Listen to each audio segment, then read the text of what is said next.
Literary criticism and தியரியினுடைய இன்ட்ரோடக்ஷனை இன்னைக்கு நம்ம பார்ப்போம். இன்னைக்கு பார்க்கக்கூடிய கிளாஸ் அப்படிங்கிறது இந்த கிரிட்டிசிசம் அப்படின்னா என்ன, தியரினா என்ன, ஆன்டி தியரினா என்ன அப்படிங்கிறது தான். இப்போ இன்னைக்கு என்னுடைய கிளாஸ் இந்த இன்ட்ரோடக்ஷன் எப்படி இருக்கும் அப்படின்னா, ஒரு கிரிட்டிசிசம் அப்படிங்கிறது எப்படி தியரியா மாறுச்சு அப்படிங்கிறதுக்கான ஒரு இன்ட்ரோடக்ஷன் தான். நம்ம ஆன்டி தியரிக்குள்ள இன்னைக்கு என்ட்ரி ஆக போறது இல்ல. ஒரு கிரிட்டிசிசம் எப்படி தியரியா மாறுது, அப்ப கிரிட்டிசிசம் தொடங்கின காலம் அப்படிங்கிறது அதுக்கான ஆண்டு அப்படிங்கிறது நம்ம ஏதோ செஞ்சுரியில சொல்லிட முடியாது. இது கிளாசிக்கல் கிரிட்டிசிசத்துல இருந்து இதை நம்ம வந்து பார்க்கணும். அப்போ கிளாசிக்கல் கிரிட்டிசிசத்துல இருந்து 21st செஞ்சுரி வரைக்கும் ஒரு டிராவலாக் அப்படிங்கிறது இருக்கு. அப்போ அந்த 21st செஞ்சுரி வரும்போது அந்த கிரிட்டிசிசம், கிளாசிக்கல் கிரிட்டிசிசம் அப்படிங்கிறது எப்படி மாறி தியரிக்குள்ள என்ட்ரி ஆகுது அப்படிங்கிறது தான் இன்னைக்கு ஒரு இன்ட்ரோடக்ஷன் செஷன்ல நாம இன்னைக்கு பார்க்கணும். அப்ப இந்த இன்ட்ரோடக்ஷனை பொறுத்த வரைக்கும் first literary criticism and theory அப்படிங்கிறது எதை வந்து ஏற்படுத்துது அப்படிங்கிறது ஒரு பொதுவான கருத்தை புரிஞ்சுக்கணும். இது ஒரு டெக்ஸ்ட்டை படிக்கும்போது உங்களுக்கு ஒரு அனாலிசிஸ் பண்றது, இன்டர்பிரிட்டேஷன் பண்றது, அந்த லிட்ரேச்சர் அல்லது அந்த லிட்ரேச்சர்ல இருக்கிற டெக்ஸ்ட்டை எவாலுவேஷன் பண்றது தான் இந்த லிட்ரரி கிரிட்டிசிசம் அண்ட் தியரி. ஒரு பர்டிகுலர் டெக்ஸ்ட் எடுத்தீங்கன்னா அதுக்குள்ள ஒரு ஃபெமினிசம் கான்செப்ட் எப்படி இருக்கு, அதை எப்படி அனலைஸ், அந்த கான்செப்ட் எப்படி அனலைஸ் பண்றது, அது எப்படி இன்னொரு ஒர்க்கோட இன்டர்பிரட் ஆயிருக்கு அப்படிங்கிறது எல்லாத்தையும் கத்துத்தரது இந்த லிட்ரரி கிரிட்டிசிசம் அண்ட் தியரி. இது வேற என்னென்னலாம் உங்களுக்கு ஹெல்ப் பண்ணுது அப்படின்னா, அந்த ரீடர்ஸ்க்கு ஒரு கான்செப்டை அல்லது ஒரு தீமை அல்லது ஒரு பர்டிகுலர் டெக்ஸ்டை அண்டர்ஸ்டாண்ட் பண்ணிக்கிறதுக்கும், அதை அப்ரிசியேட் பண்றதோ அல்லது டீக்ரேட் பண்றதோ, அதோட அட்வான்டேஜஸ் பத்தி பேசுறதுக்கோ, அல்லது அது உன்னுடைய என்கேஜ் லெவல்ல எப்படி இருக்கு, அதாவது நீ உன்னுடைய லிட்ரல் லெவலுக்கும் அது எழுதினருடைய நாலேஜ் லெவலுக்கும் எப்படி அது என்கேஜ் ஆயிருக்கு, அதுல எப்படி லிட்ரரி டெக்ஸ்ட் நீங்க டீப்பர் லெவல்ல பாக்குறீங்க, எப்படி டீப்பர் லெவல்ல அண்டர்ஸ்டாண்ட் பண்ணிக்கிறீங்க, அப்ரிசியேட் பண்றீங்க அப்படிங்கிறது உங்களுக்குள்ள ஒரு இன்ட்யூஷன் பண்றதுதான் இந்த லிட்ரரி தியரி அண்ட் கிரிட்டிசிசம். அப்ப இது உங்களுக்குள்ள நடக்கணும் அப்படின்னா, அப்ப யாராவது ஒருத்தர் அதை தொடங்கி வைக்கணும். அப்ப யார் அங்க தொடங்கி வைக்கிறாங்க அப்படின்னா, ஃப்ரம் த பீரியட் ஆஃப் கிளாசிக்கல்ல இருந்து அது தொடங்குது. அப்ப யாரோ ஒருத்தர் அதை கிரிட்டிசைஸ் பண்றாங்க, இது இப்படி இல்லப்பா, இது இப்படி இருந்தா நல்லா இருக்குப்பான்னு சொல்லி யாரோ ஒருத்தர் தொடங்கி வச்சிருக்கிறாங்க. அப்படி தொடங்கி வச்சதை தான் நம்ம ஹிஸ்டரியா எடுத்து பார்க்கணும். அப்ப இது எதுக்காக தொடங்கப்பட்டது, உங்களை நீங்க ஒரு டெக்ஸ்ட்டை படிக்கும்போது அதை அண்டர்ஸ்டாண்ட் பண்ணிக்கிறக்கும், அதை அப்ரிசியேட் பண்ணிக்கிறக்கும், அதை நீங்க அண்டர்ஸ்டாண்ட் பண்ணிக்கணுங்கிறதுக்காக யாரோ ஒருத்தர் அனலைஸ் பண்ணி இன்டர்பிரிட்டேஷன் பண்ணி அதை எவாலுவேட் பண்ணி கொடுக்குறாங்க. அப்படித்தான் நீ ஒவ்வொரு ஒர்க்கையும் நீங்க வந்து நீங்க புரிஞ்சிட்டு இருக்கிற. அப்படி இல்லை அப்படின்னா நீங்க என்ன பண்றீங்க அப்படின்னா, ஒரு நாவல் மாதிரி அதை படிச்சுட்டு அப்படியே க்ளோஸ் பண்ணி வச்சுட்டு போயிட்டே இருக்கிறீங்க. அப்படி போகாம நீங்க எப்படி எல்லாம் ஒரு டெக்ஸ்ட் அனலைஸ் பண்ணலாம் அப்படிங்கிறதுக்கான ஒரு தியரியை வடிவமைச்சுதான் ஆரம்ப காலத்துல இருந்து கொண்டு வந்தாங்க. அப்ப நிறைய பேராமீட்டர்ல இந்த literary criticism and critical study எப்படி பார்க்கலாம் அப்படின்னா, இந்த கிரிட்டிக்கல் ஸ்டடி ஆஃப், அது குறிப்பா இந்த லிட்ரரியில கிரிட்டிக்கல் ஸ்டடியினுடைய பேராமீட்டர் அப்படிங்கிறது எங்க இருக்குது அப்படின்னா, அரிஸ்டாட்டில் அண்ட் பிளாட்டோ கிட்ட இருந்து ஆரம்பிக்குது. அப்ப அரிஸ்டாட்டில் அண்ட் பிளாட்டோ கிட்ட இருந்து ஆரம்பிக்கும் போது இந்த கிரிட்டிசிசம்ங்கிற வார்த்தையில சொல்ல வரதை விடவும் அது பிலாசபின்னு சொல்லலாம். ஏன்னா நீங்க ஆரம்பத்துல சில விஷயங்கள் எல்லாம் பாத்தீங்க அப்படின்னா, சர் பிலிப் சிட்னியினுடைய இடத்துக்கே போனா கூட அங்க சில விஷயங்கள் எல்லாம் இருக்கு. அப்ப அவங்க எப்படி பாக்குறாங்க, ஒரு ஹிஸ்டரிய எங்கிருந்து எடுக்கிறாங்க, போயத்துக்கிட்ட ஹிஸ்டரி இருக்கு அப்படிங்கிறாங்க. ஒரு போயம் அப்படிங்கிறது ஹிஸ்டரியா செயல்படுது அப்படிங்கிறாங்க. அப்போ ஒரு போயத்தை ஹிஸ்டரியோட ஈக்குவலைஸ் பண்ற மாதிரி இவங்க பிளாட்டோ அண்ட் அரிஸ்டாட்டில் கிரிட்டிசிசமா அதை பார்க்கல. அப்ப அவங்க பாக்குற விதம் எப்படி இருக்கு, அது ஒரு பிலாசபியா பாக்குறாங்க. அப்ப இந்த ஒரு கான்செப்ட் சொல்லிட்டு இது என்னுடைய பிலாசபிப்பா அப்படின்னு சொல்லி பிளாட்டோவும் அரிஸ்டாட்டிலும் தன்னுடைய காலத்துல எழுதுனதுதான் இன்னைக்கு அது கிரிட்டிசிசமா மாறி இருக்கு. அப்ப இப்போ நம்ம பிளாட்டோ வந்து ஒரு போயட்ரி எப்படி பார்த்தார் அப்படிங்கறது புரிஞ்சுக்கணும். இந்த இதுல முக்கியமான ஒரு வார்த்தை இந்த இமிட்டேஷன் அப்படிங்கிறது. வெரி ஹைலி இம்பார்ட்டன்டான ஒரு வார்த்தை இந்த இமிட்டேஷன். ஏன்னா இந்த இமிட்டேஷன் அப்படிங்கிறது பிளாட்டோ ஆரம்பிச்ச காலத்துல இருந்து இந்த இமிட்டேஷன் அதோட முடியல. இந்த நீங்க ரொமான்டிக் கிரிட்டிசிசம் வரும்போது கூட இந்த இமிட்டேஷன் அப்படிங்கிறது, எஸ்டி கால்ரிட்ஜ் தன்னுடைய பயோகிராஃபி லிட்ரேரியால இந்த இமிட்டேஷன் பத்தி பேசுறாரு. அப்ப இந்த பிளாட்டோ எப்படி இமிட்டேஷனை பாக்குறாரு அப்படிங்கிறது குறிப்பா அந்த இமிட்டேஷன் அவர் எங்க அப்ளை பண்றாரு, போயட்ரியில அப்ளை பண்ணி காட்டுறாரு. அப்ப அவரு போயட்ரி அப்ளை பண்ணும்போது பிளாட்டோ ஆஃப் போயட்ரி, அவர் அந்த போயட்ரி எப்படி பாக்குறாருன்னா தன்னுடைய ஐடியாலஜில இருந்து பாக்குறாரு, தன்னுடைய ஓன் கிரவுண்ட்ஸ் ஆஃப் ஐடியல் அப்படிங்கிற இடத்துல இருந்து பாக்குறாரு. அது போயட்ரி அப்படிங்கிறது என்ன அப்படின்னா, இட் இஸ் என் இமிட்டேஷன். அப்ப போயட்ரிங்கிறது இமிட்டேஷன் மட்டும் சொல்லாம இன்னொரு வார்த்தை சேர்த்து சொல்றாரு, imitation of an imitation. First விஷயம், போயட்ரிங்கிறது ஒரு இமிட்டேஷன். ஏன் அப்படின்னா யாரோ ஒருத்தர் அவர் செஞ்சுட்டு இருக்கிற ஒரு ஒர்க்கை அதை பார்த்து அப்படியே இமிட்டேட் பண்றது, அப்படியே காப்பி அடிச்சு, அதுக்கு பேர் இமிட்டேஷன். அப்ப போயட்ரிங்கிறது என்ன பண்ணுது, ஒரு டெக்ஸ்ட் லைனா எழுதுறோம். அப்ப அந்த லைன் என்ன பண்ணுது, அப்ப இயற்கை பத்தி எழுதுறோம். அப்ப இந்த இயற்கை எப்படி இருக்குதுன்னு சொல்லி எழுதுனா அந்த இயற்கையை பத்தி நாம காப்பி அடிக்கிறோம். இயற்கையை வந்து செய்யக்கூடிய சில விஷயங்களை நாம காப்பி அடிச்சு நம்மளுடைய வேர்ட்ஸ் பயன்படுத்தி கொண்டு வந்து ஒரு போயட்ரியினுடைய ஸ்ட்ரக்சர்ல கொடுக்கும். அப்ப அதுவே ஒரு இமிட்டேஷன். அப்ப அந்த இமிட்டேஷனவே இமிட்டேட் பண்றதா அந்த போயட்ரின்னு சொல்லி பிளாட்டோ வந்து பாக்குறாரு. அப்ப இந்த பிளாட்டோ பாக்குறது போயட்ரி அப்படிங்கிறது என்ன அடுத்த வார்த்தையில் சொல்றேன்னா, it imitated the world of physical appearances. நான் வந்து ஒரு லிட்ரேச்சர்ல ஒரு நேச்சரை பத்தி சொன்னேன். அப்போ ஒரு நேச்சர் எப்படி இருக்கு, ஃபார் எக்ஸாம்பிள் ஒரு ட்ரீ இருக்குன்னு வச்சுக்கோங்களேன். அப்ப அந்த ட்ரீ என்ன பண்ணுது, நல்லா வந்து காத்தடிச்சிட்டு இருக்கும்போது ட்ரீ அப்படியே என்ன பண்ணுது, தலையெல்லாம் அப்படியே அதனுடைய கிளைகள் எல்லாம் ஆடுது. அப்ப ஆடும்போது அங்கிருந்து 2 இலைகள் எல்லாம் விழுகுது. அப்ப இதை பார்த்து என்ன, பழுத்த இலை கீழே விழுந்தது அப்படின்னு சொல்லி ஒரு ரைட்டர் எழுதுறான். அப்ப அந்த ரைட்டருக்கு தேவையான வார்த்தைகள் எங்க இருக்குது, அந்த நேச்சுரல் அங்க இயற்கையில இருந்து கிடைச்சது. அதே மாதிரிதான் இந்த உலகத்துல இருக்கக்கூடிய இந்த பிசிக்கல் அப்பியரன்ஸை பார்த்து இமிட்டேட் பண்ணி எழுதக்கூடியதுதான் போயட்ரின்னு சொல்லி பிளாட்டோ வந்து குறிப்பிடுறாரு. அப்ப நான் வந்து ஒரு இயற்கையா நடந்த ஒரு மரத்தையும் அந்த இலையும் சொன்னேன்.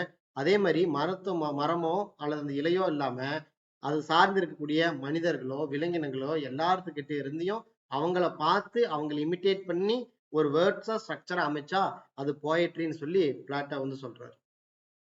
பிளாட்டோனோட பாயிண்ட் ஆஃப் வியூல இந்த இமிட்டேஷன் எப்படி பாக்குறாருன்னா, ஒரு நெகட்டிவ் ஐடியாவை கொஞ்சம் அப்ளை பண்ணி காட்டுவோம் அப்படி. பட் ஆனா அரிஸ்டாட்டில் எப்படி பாக்குறாரு அப்படின்னா, போயட்ரி அப்படிங்கிறது it is a productive art அப்படிங்கிறாரு.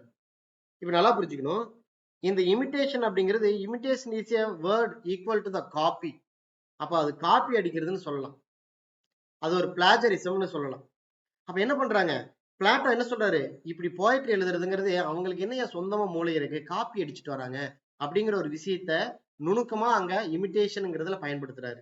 பட் அரிஸ்டாட்டில் என்ன சொல்றாரு அப்படின்னா, போயட்ரி அப்படிங்கிறது அது ஒரு ப்ரொடக்டிவ் ஆர்ட். அது ஒண்ணு என்ன பண்ணுது, ஒரு ரைட்டர் கிட்ட ஒரு விஷயத்த ஒரு தூண்டுது. நாங்க எல்லாரும் சாதாரணமா பார்த்துட்டு வந்துட்டோம், ஒரு இலைய கீழே விழுந்தது நாங்க அப்படியே பார்த்துட்டு வந்துட்டோம். ஆனா ஒரு போயட் என்ன பண்றாரு, அதை பார்த்துட்டு ஒரு ஆர்ட்டா வடிவமைக்கிறாரு. அதனால போயட்ரி அப்படிங்கிறது ஒரு ஆர்ட்டை கிரியேட் பண்ணுது அப்படின்னு சொல்லி அரிஸ்டாட்டில் தன்னுடைய பாயிண்ட் ஆஃப் வியூல சொல்லிட்டு, அப்ப இந்த போயட்ரி எதுக்காக அசைன் பண்ணுது அப்படின்னா ஒரு மாரல் பர்பஸ் கொடுக்குது. அப்ப போயட்ரிய படிச்சா உங்களுக்கு என்ன கிடைக்கும், ஒரு மாரல் ஐடியா. அப்பா இப்படி எல்லாம் வாழணும், இப்படி எல்லாம் வாழக்கூடாது அப்படின்னு சொல்லி ஒரு போயட்ரி வந்து வெளிப்படுத்தும் அப்படின்னு சொல்றாரு. அப்ப அன்றைய காலகட்டத்தில் இருந்த விஷயத்துல வந்து பாத்தீங்கன்னா அவர் இதுக்காக என்னத்தை யூஸ் பண்றாரு அப்படின்னா ஒரு ட்ராஜடி எடுத்து பயன்படுத்துறாரு. இப்ப இந்த ட்ராஜடி, இப்ப இங்க போயட்ரிக்கான ஒரு ஈக்குவலன்ட் வேர்டு புரிஞ்சுக்காங்க. போயட்ரி எப்படி பாக்குறாரு, it is a productive art. அப்ப போயட்ரி மூலியமா என்ன இருக்குது அப்படின்னா அதுல ஒரு மாரல் பர்பஸ் இருக்குதுன்னு சொல்லி அரிஸ்டாட்டில் வந்து வெளிப்படுத்துறாரு. இந்த இடத்துல அடுத்ததான் ஒரு ட்ராஜடி எடுத்து பயன்படுத்துறாரு. இந்த ட்ராஜடி என்ன பண்ணுது அப்படிங்கறது நீங்க புரிஞ்சுக்கிட்டீங்கன்னா அந்த மாரல் பர்பஸ்க்கான ஆன்சர் கிடைச்சிடும். இந்த ட்ராஜடி பத்தி சொல்றதுக்கு முன்னால் நான் உங்களுக்கு இன்னொரு விஷயத்தை சொல்லிக்கிறேன். இந்த ட்ராஜடிங்கிற வார்த்தை இது நாம வந்து ஒரு ஹீரோ கிட்ட பார்ப்போம். இது வந்து அவருடைய கிரிட்டிசிசத்துக்குள்ள போறதுக்கு முன்னால இதுல அவரோட அரிஸ்டாட்டிலோட ஐடியா என்ன, எதுக்காக இந்த ட்ராஜடி பயன்படுத்தி நமக்கு என்ன கத்து தராரு அப்படிங்கறத நீங்க ஃபர்ஸ்ட் புரிஞ்சுக்குவோம். இது வழக்கமா இது நம்மளுடைய ஒரு இன்ட்யூஷன், நம்மளோட உள்ளுணர்வுல இருக்கு. ஃபார் எக்ஸாம்பிள் நீங்க ஒரு மூவி பாக்குறீங்கன்னு வச்சுக்கோங்களேன், அந்த மூவில வரக்கூடிய அந்த கேரக்டரை பார்த்துட்டு இந்த கேரக்டர் மாதிரி நம்ம வாழ்ந்துடக்கூடாது அப்படிங்கிறதும் அந்த மூவி நமக்கு கத்துக் கொடுக்கும். இந்த கேரக்டர் மாதிரி நம்ம வாழணும் அப்படிங்கிறதும் அந்த மூவி நமக்கு கத்துக் கொடுக்கும்.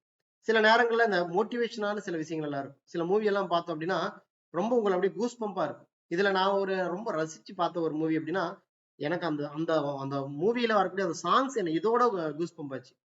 அதுல வந்து பாத்தீங்க அப்படின்னா சாட்டை அப்படிங்கிற மூவில அந்த அந்த மூவி எனக்கு எப்பெல்லாம் ரொம்ப கஷ்டமான ஒரு காலமா இருக்கு. கஷ்டம் அப்படின்னா எது என்னுடைய கஷ்டம் அப்படின்னா, நான் படிச்சுட்டு இருப்பேன். படிக்கிற சமயத்துல திடீர்னு படிக்க முடியாம ஏதாவது எனக்கு அவர் அப்படியே நான் ஒரு ஸ்லோ டவுன் ஆகணும் அப்படின்னா அந்த சமயங்கள்ல அந்த மூவி எடுத்து பார்ப்பேன். அதுல சாட்டைங்கிற மூவியும் அடுத்தது நண்பன் மூவி, இது 2 மூவியும் எடுத்து பார்ப்பேன். இது 2மே என்ன பண்ணும் அப்படின்னா ஒரு 3 ஹவர்ஸ்ல என்னை வந்து என்னை பூஸ்ட் பண்ணிடும். இதுக்கெல்லாம் நீ வந்து தோழ்ந்து போகாதடா, நீ அடுத்த கட்டமா செயல்படு அப்படின்னு சொல்லி அதை வந்து பூஸ்ட் பண்ணும். இதுல சாட்டையில எனக்கு வந்து அதுல வரக்கூடிய அந்த டோனு தான் நான் வந்து மார்னிங் 5 o'clock அடிக்கூட அலாரத்துல வச்சிருப்பேன்.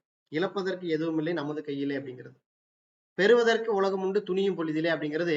அந்த வேர்ட்ஸை நான் வந்து அப்படியே டெய்லியும் காலையில எழுந்திரிச்சு கேட்கிற முதல் பாடல் அதுதான், அலாரத்தில் அடிக்கும். இன்னொரு பாடல் வந்து பார்த்தீங்கன்னா வெற்றி கொடிகட்டு, ரஜினியுடைய மூவில வரக்கூடிய அந்த வெற்றி கொடிகட்டு, அதை நான் வந்து அப்ளை பண்ணிக்கிறேன். இந்த இந்த மூவி வந்து என்ன வந்து ஏதோ ஒரு வகையில தாக்கத்தை ஏற்படுத்தியிருக்கு. சரி, ரைட்.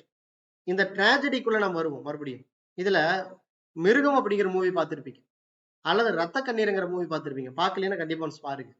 இது 2மே வந்து இது 2லயே இருக்கிற ஒரு கான்செப்ட்ங்கிறது சேமான கான்செப்ட் தான். ரத்த கண்ணீர்ல அவன் நல்ல ஆடம்பரமா வாழ்ந்துட்டு இருக்கிறான் அந்த ஹீரோ. அவன் வந்து தவறான உறவுனால என்ன ஆகிறான் அப்படின்னா, தவறான பெண்ணினுடைய சேர்க்கையினால அவனுக்கு பல்விதமான நோய்கள் வருது. நோய் வந்ததுக்கு அப்புறம் அவன் ரொம்ப அந்த சொசைட்டில வாழ்றதுக்கு நிறைய சஃபர் ஆகுறான். அப்ப அந்த மூவியை பார்த்துட்டு வரும்போது அந்த ஆடியன்ஸ்க்கு என்ன தோணும் அப்படின்னா, பாத்தியா இந்த மாதிரி நாம வந்து தவறான பாதையில நடந்துக்கிட்டோம் அப்படின்னா நம்ம வாழ்க்கை இப்படிதான், யாருமே நம்ம உதவி செய்யறதுக்கு யாரும் இல்லாம போயிருவோம், ரொம்ப கஷ்டப்பட வேண்டியதாயிரும் அப்படிங்கிற ஒரு ஐடியாவை தனக்குள்ள ஏற்படுத்திட்டு வரான். அதே மாதிரி மிருகம் அப்படிங்கிறது தான். நல்லா ஒரு பயங்கர உடம்பு, அவன் உடம்பு நல்லா பாத்தீங்கன்னா நல்லா கட்டுடம்பா இருக்கும். அந்த உடம்பு அவன் பார்க்கும்போதே பல பாக்குற பெண்கள் எல்லாம் ஆசைப்படுற மாதிரி அந்த மிருகத்துல வரக்கூடிய அந்த ஹீரோனோட உடம்பு இருக்கு. பட் ஆனா அவனுக்கு ஹெச்ஐவி அட்டாக் பண்ணதுக்கு அப்புறம் அவன் உடம்பு என்ன ஆயிரும் அப்படின்னா அப்படியே நாறு நாராயிரும். அதை பாக்குறதுக்கு அவனாலேயே அந்த உடம்பு வெளியில காட்ட முடியாது, அவன் போத்திக்கிட்டு இருக்கும். அப்ப இந்த மூவி எல்லாம் பார்க்கும்போது ஒரு கேரக்டருக்கு என்ன தோணுதுன்னா, அதை வந்து ஏதோ ஒரு வகையில ஆடியன்ஸ் கத்துக் கொடுக்குறோம் அப்படிங்கிறது அந்த கேரக்டர் நினைச்சுக்கோ. அந்த ஆடியன்ஸ் என்ன நினைச்சுக்கோன்னா, அதை பார்த்ததுக்கு அப்புறம் இப்படி எல்லாம் நம்ம வாழ்க்கையில வாழ்ந்துடக்கூடாது, இப்படி வாழ்ந்தா நமக்கு என்ன வரும், பிரச்சனை வரும். That is the pity and terror அப்படிங்கிறாங்க. இதை பிட்டி அண்ட் ஃபியர் அப்படிங்கிறது புரிஞ்சுக்கணும். ஏன் ஃபியர் வருது அப்படின்னா, பயம். எங்க பயம் வருது அப்படின்னா, நீ இப்படி தகாத மாதிரி நடந்துக்கிட்ட அப்படின்னா உன்னுடைய வாழ்க்கை இப்படி ஆயிருன்னு சொல்லி ஒரு பயம் வரும். எப்போ இந்த பிட்டி அப்படிங்கிறது பரிதாபம். அந்த கேரக்டரை பார்த்து பரிதாபப்படுற, தம்பி நீ ஒழுங்கா இருந்திருந்தேன்னு ஏன்டா இப்படி கஷ்டப்பட போற, சே இப்படி ஒரு முட்டாளா இருந்திருக்கிறியாடா, இப்படி முட்டாளா இருந்தங்காட்டி தான்டா நீ இப்படி கஷ்டப்பட்டு இருக்கிற, ஒழுக்கமா இருந்திருக்கலாமாடா அப்படின்னு சொல்லிட்டு அவனை பார்த்து அந்த கேரக்டரை பார்த்து உங்களுக்குள்ள ஒரு பரிதாபம் ஏற்படுது இல்லையா, அதுதான் பிட்டி. இதுதான் இந்த ட்ராஜடியில அப்ளை பண்றாரு. அப்ப இந்த ட்ராஜடியை பயன்படுத்தி ஒரு விஷயத்தை காட்டுறாரு. எப்ப ட்ராஜடி பயன்படுத்துறாரு அப்படின்னா, ஒரு ஹீரோ தன்னுடைய அவர் செஞ்ச ஒரு விஷயத்தினால எப்படி அவர் வந்து ட்ராஜடியை, அது வந்து எந்த ஒரு நேச்சுரல் கெலாமிட்டியை வந்து டச் பண்ணாம அவரே ஒரு விஷயத்தை செய்யறதுனால அவருக்கு அது தீங்கா மாறுது அப்படிங்கிற விஷயத்தை தான் எடுத்து காட்டுறாரு அரிஸ்டாட்டில். அப்ப இதுல என்ன சொல்றாருன்னா, it produced the emotions of pity and terror in an audience. ஆடியன்ஸ்க்கு என்ன பண்ணுது, பிட்டி அண்ட் டெரரை ப்ரொடியூஸ் பண்ணுது த்ரூ த சிம்பத்தி. எப்போ, யார் ஆடியன்ஸுக்கு ஒரு சிம்பத்தி ஏற்படுது யாரு மேல, அந்த கேரக்டர் மேல. எப்போ அப்படின்னா, the fall of the hero into the misfortune. ஒரு ஹீரோ நல்ல ஒரு அந்தஸ்துல இருந்த ஒரு ஹீரோ ஒரு மிஸ்ஃபார்ச்சூன்ல நடந்து அவர் வேற ஒரு ஹீரோங்கிற அதுல இருந்து வேற ஒரு விஷயத்துக்கு போறாரு. ஸ்டில் த ஹீரோ, அவர் ஹீரோ இப்போ ஹீரோ தான். ஆனா என்ன ஆயிட்டாரு, அவரு நல்லா இருந்த மனுஷன் இப்ப நல்லா இல்லாம போயிட்டார் அப்படிங்கிற இடத்த அந்த ஃபால் ஆஃப் த ஹீரோவை பார்த்துட்டு அந்த சிம்பத்தி மூலியமா நமக்கு பிட்டி அண்ட் டெரர் அப்படிங்கிறது ஏற்படுது. அந்த எமோஷன் அப்படிங்கிறது ஆடியன்ஸ் கிட்ட ஏற்படுது. அப்ப இன்னொன்னு சொல்றாரு, not through some evil nature, அதாவது நேச்சுரலா நடக்கக்கூடிய விஷயத்தினால இல்ல. இப்ப ஃபார் எக்ஸாம்பிள் இந்த மாதிரி கான்செப்ட் நிறைய நம்ம பார்க்க போறோம். நம்ம பார்க்கறதுக்கு முன்னால இதெல்லாம் ஒரு சின்ன ஒரு இன்ட்ரோடக்ஷன் ஐடியாலஜி தான். இப்போ ஒரு விஷயம், ஒரு பெரிய வெள்ளம் வருது. அப்ப வெள்ளம் வந்து ஒரு பல குடும்பங்கள் அழிஞ்சு போகும்போது அங்க நேச்சர்னுடைய கெலாமிட்டி தான் இருக்கு. அப்ப நேச்சரா தான் பண்ணுச்சு. அந்த வெள்ளம் வர்றதுக்கு அவன் காரணமா இல்லாத பட்சத்துல நேச்சுரல்னால அவன் வந்து அழிஞ்சு போறான் அப்படிங்கும்போது பெரிய அந்த அளவுக்கு அந்த பிடி அண்ட் ஃபியர் அப்படிங்கிறது டெரர் இருக்காது. பட் ஆனா அந்த ஹீரோ தன்னுடைய செயல்பாட்டுனால அவனுடைய மிஸ்டேக்னால அவன் ஏதாவது ஒரு வகையில பாதிக்கப்பட்டா இந்த ஆடியன்ஸுக்கு அந்த பிட்டி அண்ட் டெரர் அல்லது பிட்டி அண்ட் ஃபியர் அப்படிங்கிறது பார்க்க முடியும் அப்படிங்கிறது அரிஸ்டாட்டிலுடைய ட்ராஜடிங்கிற கான்செப்ட்ல இங்க புரிஞ்சுக்க முடியும். சரி, ரைட். இப்ப அரிஸ்டாட்டிலுடைய வியூ போயட்ரி எப்படி பாக்குறாரு, ப்ரொடக்டிவ் ஆர்ட்டா பாக்குறாரு. இந்த கிளாசிக்கல் லிட்டரரி கிரிட்டிசிசம் இதுல இன்னொரு ரோமன் போயட் இருக்கிறாரு. அவர் யார் அப்படின்னா ஹொரேஸ். இந்த ஹொரேஸ் என்ன பண்றாரு அப்படின்னா, urged that poetry must be both pleasing. இது என்ன பண்ணுது, மாரலி அண்ட் இன்டெலக்சுவலி. இதுக்கு முன்னால மாரல் பர்பஸ் யாரு சொல்றா, அரிஸ்டாட்டில் சொல்றாரு. பட் ரோமன் போயட் ஹொரேஸ் என்ன சொல்றாரு, போயட்ரி அப்படிங்கிறது உங்களுக்கு என்ன கொடுக்குது, ஒரு மாரலான ஒரு விஷயத்தையும் கொடுக்குது, கூடவே இன்டெலக்சுவலான சில விஷயத்தையும் கொடுக்குது. அப்போ ஒரு நீதியை கொடுக்குது. ஒரு ஸ்டோரியை படிச்சீங்கன்னா அதுல ஒரு நீதி போது நீங்க தெரிஞ்சுக்குவீங்க. கூடவே உங்களுக்கு அந்த ஸ்டோரி மூலியமா என்ன ஆகிறீங்க, ஒரு அறிவுபூர்வமான ஒரு விஷயத்த கத்துக்கிறீங்க. அந்த ஸ்டோரியில ஒரு குகைக்குள்ள போய் ஒரு மாட்டிக்கிறாங்கன்னு வச்சுக்கோங்களேன். அப்ப குகைக்குள்ள மாட்டிக்கும் போது அங்க எப்படி தப்பிச்சு வராங்கிறத அந்த ஸ்டோரியில நீங்க படிக்கும்போது ஒரு இன்டெலக்சுவல் ஐடியா உங்களுக்கு கிடைக்கும். ஓ, இந்த குகைக்குள்ள இருந்தோம்னா இப்படி எல்லாம் இருக்கணும், நம்ம அதிகமா கத்தக்கூடாது, அதிகமா கத்துனா நம்ம எனர்ஜி வேஸ்ட் ஆகும், அப்ப எனர்ஜி வேஸ்ட் ஆயிடுச்சுன்னா அங்க மயக்கம் ஆயிடுவோம், அப்ப எனர்ஜியை ஸ்டோர் பண்ணணும் அப்படிங்கிற ஒரு இன்டெலக்சுவலா கத்துக்கிறோம். அதுக்கப்புறம் இந்த மாதிரியான குகைக்குள்ள போனா மாட்டிக்குவோம் அப்படிங்கிறது அந்த ஸ்டோரி மூலியமா கத்துக்கிற ஒரு மாரலையும் கத்துக்கிறோம். அப்ப அந்த மாதிரியான விஷயத்த ரோமன் போயிட் ஹொரேஸ் வந்து போயட்ரியை பாக்குற விதத்துல சொல்றாரு. அப்போ அரிஸ்டாட்டிலுடைய போயட்ரி என்ன சொல்லுது, ப்ரொடக்டிவ் ஆர்ட்னு சொல்லுது. அதே ரோமன் போயட்டு ஹொரேஸ் எப்படி பாக்குறாரு போயட்ரி அப்படிங்கிறது, அது உங்களுக்கு மாரல் அண்ட் இன்டெலக்சுவலா யூஸ்ஃபுல்லா இருக்குது. அது உங்களுக்கு வேற என்ன பண்ணுது அப்படின்னா, இட் டீச் அண்ட் டிலைட் கொடுக்குது. அப்ப என்ன பண்ணுது, ஒரு விஷயத்த கத்து கொடுக்குது, அதே மாதிரி அதை படிச்சதுக்கு அப்புறம் ஒரு டிலைட்டை கொடுக்குது. இந்த டிலைட்டுங்கிற வார்த்தை ரொம்ப ரொம்ப முக்கியம். ஏன்னா இந்த ஒரு லிட்ரரி பீப்புள் எல்லாரும் இதை அனுபவிக்கலாம். ஒரு பர்சன் ஒரு லிட்ரேச்சர் ஒரு நாவல் எடுத்து படிச்சதுக்கு அப்புறம் அது ஒரு பிளஸரா கொடுக்கும், ஒரு டிலைட். படிச்சதுக்கு அப்புறம் சூப்பரா இருக்குதுடா அப்படின்னு சொல்லி ஒரு ஃபீல் பண்ணுவீங்க. அப்ப அந்த டிலைட்டை நீங்க இந்த போயட்ரியில இருந்து அனுபவிக்க முடியும். கூடவே அது என்ன பண்ணுது, ஒரு ஒரு லெசனை உங்களுக்கு கத்துக் கொடுக்குது அப்படின்னு சொல்லி ரோமன் போயட் ஹொரேஸ் வந்து வெளிப்படுத்துறாரு. அடுத்தது நியூ பிளாட்டோனிக் லிட்டரரி கிரிட்டிசிசம். இது வந்து பிளாட்டோனிக் லிட்டரரி கிரிட்டிசிசம்னே சொல்லலாம். இது வந்து பாத்தீங்கன்னா பிளாட்டோனோட ஐடியாவை அப்ளை பண்ணி வரக்கூடிய ஒரு இதுதான் இந்த நியூ பிளாட்டோனிக் லிட்டரரி கிரிட்டிசிசம். இந்த நியூ பிளாட்டோனிக் லிட்டரரி கிரிட்டிசிசத்துல இருக்கக்கூடிய முக்கியமான ஒரு நபர் யாரு அப்படின்னா பிளட்டோனியஸ். இந்த பிளட்டோனியஸ் இவர் எப்படி பார்க்கிறார் அப்படின்னா literature as a direct expression of external essence. இது என்ன பண்ணுது, டைரக்டா ஒரு எக்ஸ்பிரஷனை ஏற்படுத்துது. As a direct expression of எப்பவுமே அழியாத ஒரு எசன்ஸை இந்த லிட்ரேச்சரா இருக்கு, இந்த லிட்ரேச்சர் தான் இருக்குது. அப்ப லிட்ரேச்சர் நம்மளோட லைஃப்ல எப்படி பயன்படுது, உங்க வாழ்க்கையில அழிக்கவே முடியாத ஒரு முக்கியமான ஒரு டைரக்ட் எக்ஸ்பிரஷனை கொடுக்கறது தான் இந்த லிட்ரேச்சர் அப்படிங்கிற விதத்துல இந்த பிளட்டோனியஸ் வந்து பாக்குறாரு. இட் ப்ரொவைடட், என்ன ப்ரொவைட் பண்ணுது அப்படின்னா ஹையர் ஸ்பிரிச்சுவல் ரியாம்ஸ் அண்ட் டிவைன், ஒரு டிவைனை நோக்கி கொண்டு போகுது. அப்ப இந்த டிவைன்ங்கிற வார்த்தை நீங்க பார்த்த உடனே நீங்க ஒண்ணு புரிஞ்சுக்கணும். இந்த டிவைன்ங்கிறது எதை காட்டும் அப்படின்னா எப்பொழுதுமே ஒரு பக்தி மயமா இருக்கிறது தான் காட்டும். அப்ப டிவைன் அப்படிங்கிற வார்த்தையை பயன்படுத்துறதுனால இந்த நியூ பிளாட்டோனிக் லிட்டரரி கிரிட்டிசிசத்துல வரக்கூடிய இந்த கிரிட்டிக்கலா என்ன பண்ணுவாங்க அப்படின்னா அவங்க old testament and new testament பத்தின ஒரு விஷயத்தை எடுத்து பேசுவாங்க. குறிப்பா இந்த பைபிள் வரக்கூடிய இந்த ஹீப்ரூ பைபிள் வரக்கூடிய கான்செப்டை எடுத்து பயன்படுத்தி பேசுவாங்க. அப்ப இதுக்கு முன்னால அரிஸ்டாட்டிலா இருக்கட்டும் அல்லது ரோமன் போயட்டா இருக்கட்டும், இவங்க எல்லாம் என்ன பண்றாங்க, போயட்ரிங்கிற ஒரு பொதுவான விஷயத்த எடுத்து பேசுறாங்க. பட் ஆனா இந்த நியூ பிளாட்டோனிக் லிட்டரரி கிரிட்டிக்ஸ் எல்லாம் என்ன பண்றாங்க அப்படின்னா பைபிள் வரக்கூடிய அந்த மாதிரியான கான்செப்டை எடுத்துட்டு ஒரு லிட்ரேச்சரோட தொடர்படுத்தி பேசுறாங்க. அதனாலதான் நியூ பிளாட்டோனிக் லிட்டரரி கிரிட்டிசிசத்துல தே சா லிட்ரேச்சர்ங்கிற வார்த்தையை தான் பயன்படுத்திடுவாங்க. தே சா நாட் போயட்ரி நீங்க சொல்லல, அவங்க லிட்ரேச்சர் எப்படி பாக்குறாங்க அப்படிங்கிறத பார்க்க முடியுது. அப்ப இந்த நியூ பிளாட்டோனிஸ்ட் இவங்க எதை எலாபரேட் பண்றாங்க அப்படின்னா நோஷன்ஸ் ஆஃப் அலிகரி. இந்த அலிகரி எதை எனேபிள் பண்ணுது அப்படின்னா a harmony between the old and new testaments. அந்த ஓல்ட் அண்ட் நியூ டெஸ்டமெண்ட்ஸ்ல இருக்கக்கூடிய அது இது ரெண்டுக்கு மத்தியில் இருக்கக்கூடிய அந்த ஹார்மோனியை எடுத்து காட்டுற ஒரு அலிகரியா இருக்குன்னு சொல்லி இந்த நியூ பிளாட்டோனிஸ்ட் வந்து பாக்குறாங்க. இந்த அலிகரிங்கிற வார்த்தையை நம்ம கொஞ்சம் நல்லா ஆழமா புரிஞ்சுக்கணும். ஏன்னா இது ஒரு லிட்ரரி டிவைஸ் அப்படிங்கிறதுனால இந்த அலிகரி பத்தி சில விஷயத்தை இங்கேயே சொல்லிடுறேன். அந்த அலிகரியை பத்தி சொன்னா நீங்க ஓல்ட் அண்ட் நியூ டெஸ்டமெண்ட்ஸ் பத்தின ஒரு விஷயத்தை தெரிஞ்சுக்கலாம். இங்க டிவைன் அப்படிங்கிறதுக்கான காரணம் என்ன அப்படிங்கறதும் தெரிஞ்சுக்கலாம்.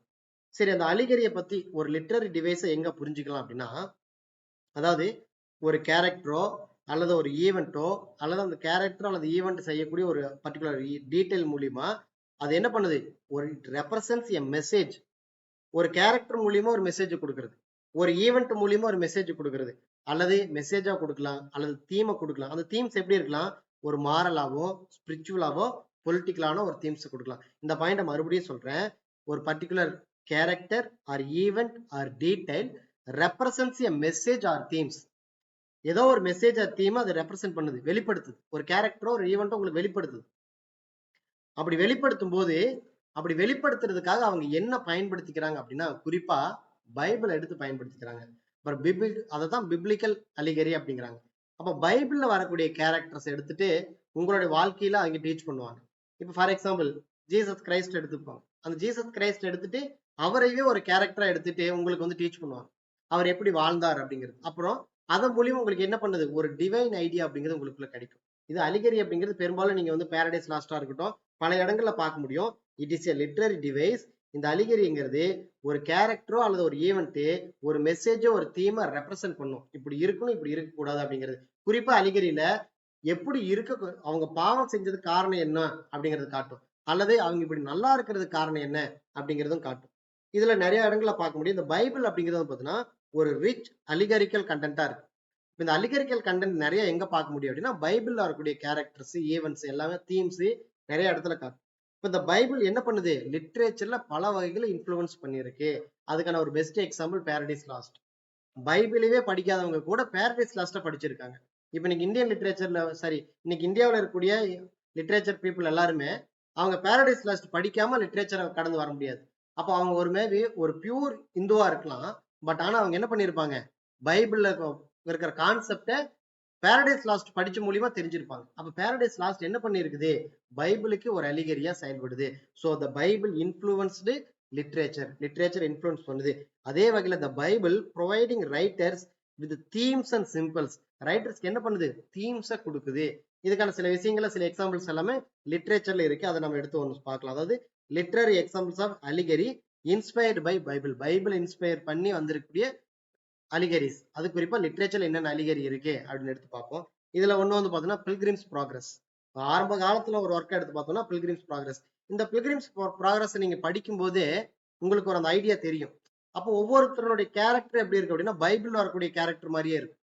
அப்ப பைபிளை ரெப்ரசென்ட் பண்ற மாதிரியே இருக்கும். அப்ப அது என்ன பண்ணும் அப்படின்னா அவனை எப்படி அந்த சேவ் பண்ணுது, அவனுக்கு வரக்கூடிய கஷ்டங்கள் எல்லாத்தையும் எப்படி அவன் தப்பிச்சு வரான், அப்ப காட்னுடைய டிவைனுடைய ஹியூமனிட்டி எப்படி இருக்கு அப்படிங்கிறது இந்த பில்கிரிம்ஸ் ப்ராக்ரஸ்ல பார்க்க முடியும். ஜான் பன்னியன் எழுதுனதுல. இதுல வரக்கூடிய கேரக்டர் நேம் அது கிறிஸ்டியன். அந்த கிறிஸ்டியன் வந்து அந்த செலஸ்டியல் சிட்டியை ரீச் பண்றதுக்கு அவர் எத்தனை விஷயங்களை கடந்து வரார், அவருக்கு என்னென்ன துன்பங்கள் ஏற்பட்டுச்சு, கடைசியில அவர் கோலை ரீச் ஆகிறாரா இல்லையா, அப்படி ரீச் ஆகிறாரு அப்படின்னா அதுக்கு சப்போர்ட்டிவா இருந்த அந்த பைபிள் கேரக்டர்ல என்ன அப்படிங்கறதெல்லாம் அதுல பார்க்க முடியும். அதே மாதிரி இந்த கிரானிக்கல்ஸ் ஆஃப் நார்னியா, நீங்க வந்து பாத்தீங்கன்னா இந்த நார்னியா அப்படிங்கிற மூவியை பார்த்திருப்பீங்க. அது வந்து பாத்தீங்கன்னா C.S. லெவிஸ்னுடைய work the Chronicles of Narnia. அதுல கிட்டத்தட்ட ஒரு 7 நாவல்ஸ் இருக்கு. இந்த கிரானிக்கல்ஸ் ஆஃப் நார்னியா அப்படிங்கிறது 7 நாவலுடைய ஒரு தொகுப்பு. ஒவ்வொரு நாவல்லையும் ஒவ்வொரு விஷயத்த பேசியிருப்பாங்க. இந்த கிரானிக்கல்ஸ் ஆஃப் நார்னியால முக்கியமான ஒரு கேரக்டர் என்ன அப்படின்னா ஒரு அனிமல் தான் அந்த கேரக்டரா செயல்பட்டு இருக்கும். அதுல வந்து பாத்தீங்கன்னா இந்த லயன் தான் அதுல இருக்கும். அந்த லயனுடைய பேர் வந்து பாத்தீங்கன்னா ஆஸ்லன். இந்த ஆஸ்லன் அப்படிங்கிற இந்த லயனுக்கு எதை ரெப்ரசென்ட் பண்ணும் அப்படின்னா ஜீசஸ் கிரைஸ்ட ரெப்ரசென்ட் பண்ணும். எப்படி ஜீசஸ் கிரைஸ்ட் தன்னுடைய வாழ்க்கையில துன்பத்தை எல்லாம் அனுபவிச்சு வந்தார் அப்படிங்கிற விஷயத்த இந்த ஆஸ்லான் மூலியமா பயன்படுத்தி காட்டியிருப்பாங்க. இதுக்கு இன்னொரு இது வந்து பார்த்தோம்னா லார்ட் ஆஃப் ஃபிளைஸ். இதே கான்செப்ட் அப்ளை பண்ணோம்னா லார்ட் ஆஃப் ஃபிளைஸ் அப்ளை பண்ணலாம். இந்த லார்ட் ஆஃப் ஃபிளைஸ் வில்லியம் கண்டிங்கோட லார்ட் ஆஃப் ஃபிளைஸ்ல சைமனுடைய கேரக்டர் இதுக்கு இன்ஃப்ளூயன்ஸ் பண்ணும். குறிப்பா கிரைஸ்டுடைய ஃபிகர் அப்படிங்கிறது சைமனுடைய கேரக்டர்ல பார்க்க முடியும். ஏன்னா அந்த சைமனுடைய கேரக்டரை சைமனை எப்படி சாக்ரிஃபைஸ் பண்ண வைக்கிறாங்க, சாக்ரிஃபைஸ் ஆகுது அப்படிங்கிற ஒரு விஷயத்த எப்படி ஜீசஸ் கிரைஸ்ட் தன்னை சாக்ரிஃபைஸ் பண்ணிக்கிட்டாரோ அப்படிங்கிற விஷயத்த சைமன் மூலியமா தெரிஞ்சுக்க முடியும். அதே மாதிரி இந்த அலிகரியோட கான்செப்ட பார்க்கணும் அப்படின்னா பாரடைஸ் லாஸ்ட்ல பார்க்கலாம். அதுக்கப்புறம் தி ஸ்கார்லெட் லெட்டர். இப்ப இங்கெல்லாம் நான் ஒவ்வொரு இடத்துலயும் கேரக்டர்ஸ் பத்தி பேசியிருக்கேன். ஃபார் எக்ஸாம்பிள் லார்ட் ஆஃப் ஃபிளைஸ்ல சைமன் அப்படிங்கிற கேரக்டர் பத்தி பேசுறேன். அதே மாதிரி த கிரானிக்கல்ஸ் ஆஃப் நார்னியால த லயன் ஆஸ்லான்ங்கிற கேரக்டர் பத்தி பேசினேன். அதே மாதிரி இந்த ஸ்கார்லெட் லெட்டர்ல எப்படி இந்த பைபிளுடைய அலிகரி இருக்குது அப்படின்னா அங்க எந்த ஒரு விஷயம் இருக்கு அப்படின்னா தட் இஸ் அந்த தீம் அப்படிங்கிற ஒரு விஷயத்த பார்க்க முடியும்.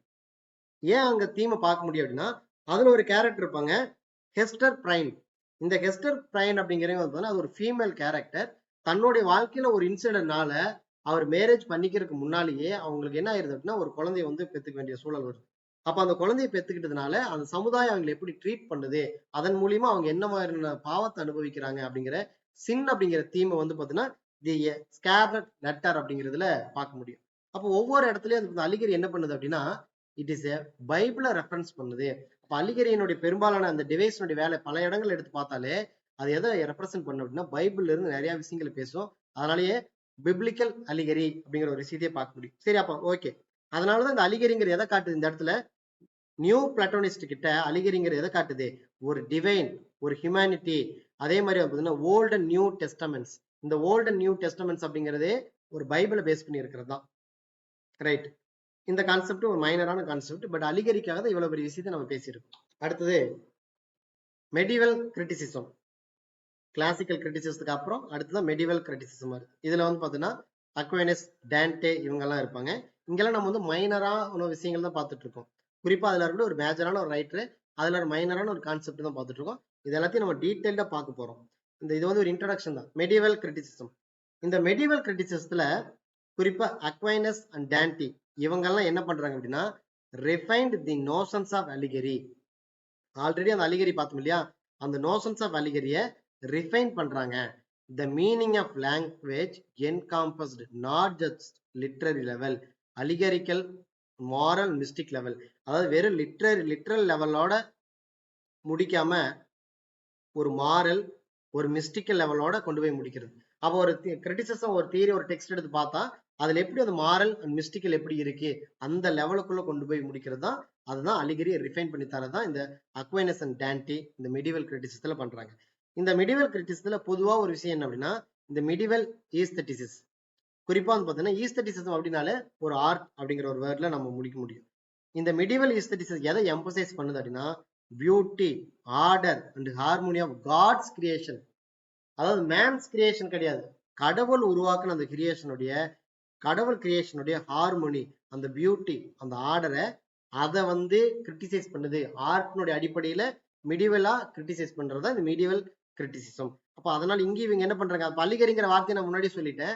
அலிகரி எதை ரெப்ரசென்ட் பண்ணுது, காடோட தொடர்படுது. அப்ப பைபிள் எதை ரெப்ரசென்ட் பண்ணுது, அப்ப அலிகரிக்கும் பைபிளுக்கும் பொதுவா இருக்கிறது யாரு, அந்த ஜீசஸ் கிரைஸ்ட். ஜீசஸ் கிரைஸ்ட் சுத்தி நடந்த விஷயங்கள் எல்லாமே ஒரு பொதுவான கான்செப்ட். அப்ப இந்த அலிகரினால எங்க கொண்டு போய் நிறுத்துதான், டிவைனுக்குள்ள கொண்டு போகுது. அப்ப அதேதான் இந்த மீடியவல் ஆஸ்தட்டிக்ஸ்ல வரக்கூடிய ரைட்டர்ஸ் எல்லாம் என்ன பண்றாங்க, அந்த கிரிட்டிக்ஸ் எல்லாமே அந்த அலிகரிங்கிற நோஷனை ரிஃபைன் பண்றாங்க. காட் கிரியேட் பண்ண பியூட்டி, ஆர்டர், ஹார்மோனியை அங்க எம்பசைஸ் பண்றாங்க. ரைட். இதுல இவங்க எல்லாம் எப்படி பாக்குறாங்க, இந்த மீடியவல் கிரிட்டிசிஸ்ல எப்படி பாக்குறாங்க அப்படின்னா, இந்த லிட்ரேச்சர் அப்படிங்கிறது one part of an ordered hierarchy of knowledge. உங்களோட இன்னைக்கு நாலேஜ் வளர்ந்ததுக்கு லிட்ரேச்சர் அப்படிங்கிறது ஒரு பார்ட். அது லீடிங் டு த டிவைன். அது லிட்ரேச்சர் எங்க உங்களை லீட் பண்ணி போகுது, டிவைனை நோக்கி லீட் பண்ணிட்டு போகுது. அதுதான் தியாலஜி அப்படிங்கிறாங்க. அப்ப தியாலஜி அப்படிங்கிற வார்த்தை எப்பொழுதுமே நீங்க எங்க பயன்படுத்தீங்கன்னா, ஒரு பக்திமயமான இடத்துல பயன்படுத்தக்கூடிய வார்த்தை தான் இந்த தியாலஜி. அப்ப இந்த மீடியவல் கிரிட்டிசிசம் எதை காட்டுறாங்க, ஒரு அலிகரியை பத்தின ஒரு ரிஃபைனோட ஐடியாவா எடுத்து பாக்குறாங்க. அப்ப அவங்க டெக்ஸ்ட் எல்லாத்தையும் இப்படிதான் அனலைஸ் பண்ணுவாங்க. அப்ப லிட்ரேச்சரா, அந்த லிட்ரேச்சர் எங்க கொண்டு போகுங்கள, இட் டுவர்ட்ஸ் டு த டிவைனை நோக்கி இழுத்துட்டு போவோம். அப்ப உங்களுக்கு டிவைனை தரது இந்த மிடிவல் கிரிட்டிக்ஸ் எல்லாம் பயன்படுத்தி சொல்றாங்க. அதுவே ரோமன் போயட் என்ன ஹொரேஸ் என்ன சொல்றாரு, ஒரு லிட்ரேச்சர் படிச்சீங்க அப்படின்னா, அந்த போயட்ரி மூலியமா படிக்கிற லிட்ரேச்சர் அப்படிங்கிறது உங்களுக்கு ஒரு விஷயத்தை டீச் பண்ணுது, ஒரு டிலைட்டை கொடுக்குது அப்படிங்கிற பாயிண்ட் ஆஃப் வியூல ரோமன் ஹொரேஸ் சொல்றாரு. மிடிவல் கிரிட்டிக்ஸ் எல்லாத்தையும் அவங்க என்ன பாயிண்ட் ஆஃப் வியூல பாக்குறாங்க அப்படின்னா, அது ஒரு தியாலஜி பாயிண்ட் ஆஃப் வியூல பாக்குறாங்க. அடுத்தது ரெனேசான்ஸ் கிரிட்டிசிசம். இந்த ரெனேசான்ஸ் கிரிட்டிசிசத்துல முக்கியமான ஒரு நபர் வந்து சர் பிலிப் சிட்னி. இப்பதான் பார்த்தீங்கன்னா நமக்கு கொஞ்சம் ஃபெமிலியரான ஒரு ஏரியாவுக்கு இனிமேல் வர போறோம் நம்ம. ஆனா நமக்கு கிரிட்டிசிசத்தை பார்க்கும்போது பிளாட்டோல இருந்து எல்லாத்தையும் பார்க்க போறோம். நம்ம டீட்டெயிலா எல்லா விஷயத்தையும் பார்க்கறதுக்கு முன்னாடி இது ஒரு இன்ட்ரோடக்ஷன் தான். இந்த ரெனேசான்ஸ் கிரிட்டிசிசம் அவருடைய சர் பிலிப் சிட்னி இவர் என்ன வெளிப்படுத்துறாரு அப்படின்னா, ஹியூமானிஸ்டிக் அண்ட் செக்யூலர், இது ரிவைவிங் கிளாசிக்கல் லேர்னிங். இங்க இந்த ரெனேசான்ஸ் கிரிட்டிசிசம் எதை ரிவைவ் பண்ணுதுன்னா, கிளாசிக்கல் பீரியட்ல இருந்த அந்த லேர்னிங்க இது என்ன பண்ணுது, ரிவைவ் பண்ணுது. ஒரு ஹியூமானிஸ்டிக்கா, ஒரு செக்யூலரா ரிவைவ் பண்ணுது. இப்ப இதுல ஏன் இந்த வார்த்தையை பயன்படுத்துறேன்னா, இந்த மிடிவல் கிரிட்டிசிசம் பாருங்க, இந்த மிடிவல் கிரிட்டிசிசமா இருக்கட்டும், இந்த நியூ பிளாட்டோனிக் லிட்டரரி கிரிட்டிசிசமா இருக்கட்டும், இதெல்லாம் எதை காட்டுது அப்படின்னா, ஒரு கான்செப்ட் டிவைனை நோக்கி காட்டுது. பட் ஆனா அதுவே நீங்க கிளாசிக்கலா இருக்கக்கூடிய அரிஸ்டாட்டில் வந்து பாத்தீங்கன்னா, இங்க அரிஸ்டாட்டிலோட ஒர்க்ல டிவைனை காட்டாது, மாரல் பர்பஸை காட்டும்.